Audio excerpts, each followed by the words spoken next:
I want to just focus on the UIP diagram. Now, what this does is this plots the relation between the domestic interest rate I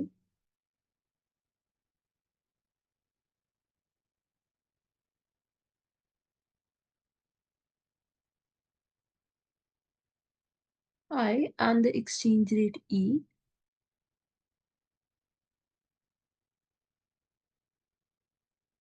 implied by the interest parity relation.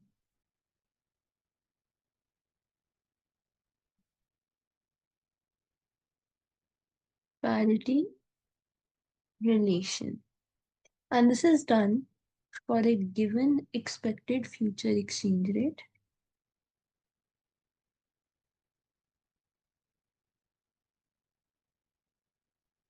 for a given expected future exchange rate EE bar and a given foreign interest rate I star. Let's understand what this means. And a given foreign interest rate I star.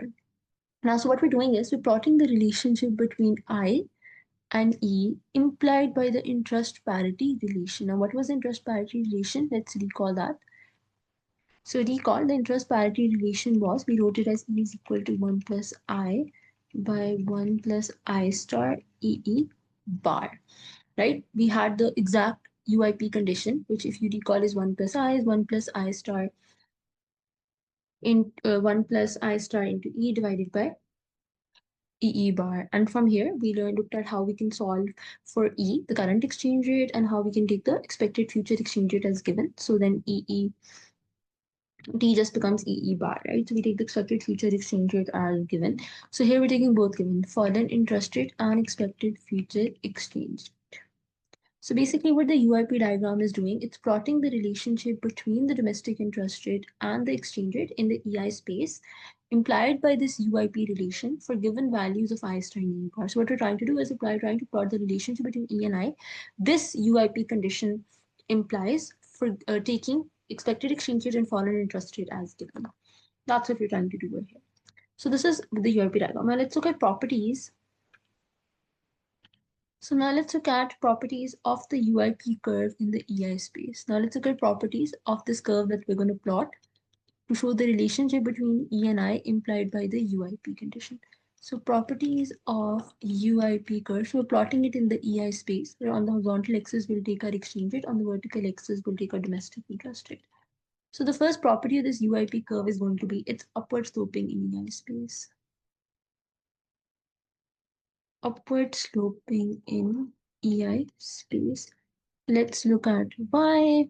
So when we look at why is it upward sloping, we know the UIP, like we just said, is given to us as this, right? We took the exact form and from there solved for the current exchange rate E. And here we're taking the foreign interest rate and expected future exchange rate as given. So taking as given. So we're taking this as given. So over here we can see taking I star and E bar is given. We can see there's a positive relationship between E and I. Right, there's a positive relationship, and it's this positive relationship the UIP curve is trying to plot. So because there's a positive relationship between E and I, so the UIP curve will be upward sloping in the EI space, right, when I plot it. There's a positive relationship, so when you plot it here, so this is I, so on the vertical axis we have domestic interest rate I, on the horizontal axis we have exchange rate E. So when I plot the UIP, and remember we're going to plot it for taking the foreign interest rate and expected exchange rate as given, right? So this is the UIP, it's going to be upward sloping. That's the first property. The second property of the UIP curve is that we can notice that when I is equal to I star, then the exchange rate is equal to the expected future exchange rate, right? So this means the UIP curve must always pass through the point.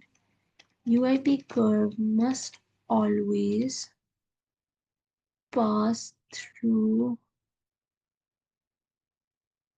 the point E is equal to EE bar and I is equal to I star. It must always pass through this point, right? And we can look at it from again the UIP equation, right? Which is that E is equal to 1 plus I divided by 1 plus I star EE bar.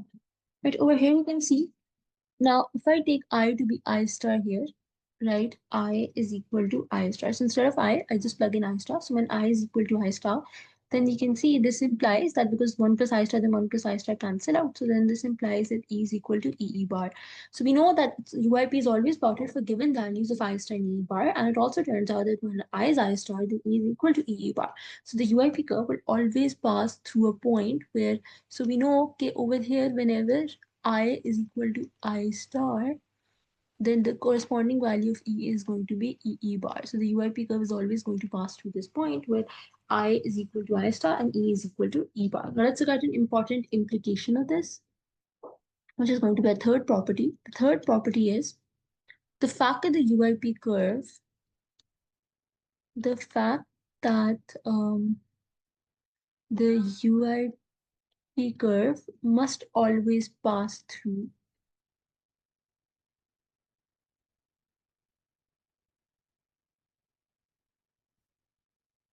AE bar I star. So the fact it must always pass through this point has an important implication. What is that implication? Changes in I star and EE bar will shift this curve, right? We've already looked at shifts in IS and LM curve. IS curve shifts with a factor that affect demand other than your domestic interest rate.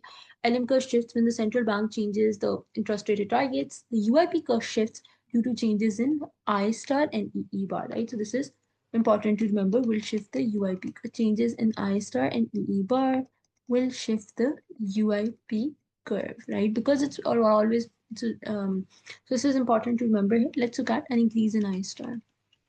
So let's say an increase in I star. Now this will shift UIP curve to left. Will shift curve to the left. Let's see why will shift UIP curve to the left. Let's diagrammatically look at why. Let's try to understand this diagrammatically. So this is I, this is E, and we take this to be our UIP, and we're plotting it given I star and EE bar. So we know, okay, whenever I is equal to I star, E will be equal to EE bar. What if I star increases? So now initially, so this was the point where I was I star and E bar, but when I star increases, so now say I star is I star prime. So now this is the point the UIP has to pass to when I is equal to the new value of I star prime, and E is equal to E bar. So now it has to pass through this point, UIP. So we can see, so it has to pass through this point. So we can clearly see it as no. So we can clearly see it has shifted to the left, right? So we can see the UIP has shifted to the left, right? This is now UIP given the new value of I star, which is I star prime and EE bar. Because remember, it will always pass to the point where the domestic interest rate is foreign interest rate and exchange rate is equal to expected future exchange rate. Right, so initially that point was this, right? But when I star goes up, the point changes from this to this where the UIP curve has to pass. So now it has to pass to the point where the domestic interest rate is equal to the new foreign interest rate and E is equal to E bar, so it has shifted to the left. Now what happens if, say, an increase in EE bar will shift UIP curve to the right? Again, let's look at why. Let's use the same figure. So let's understand with the same figure, right? So we had this, right? So we had the UIP plotted, right, for given values of I star and E bar. This was the point it has to pass to. Now say EE bar increases. So now this exact same point becomes this point. This is the new value of EE bar. So now it has to pass through this point, right, where interest rate is equal to the foreign interest rate and the current exchange rate is equal to the new value of expected future exchange rate. So now we can see now the UIP schedule is initially passing through this point, but now it has to pass through this point, right?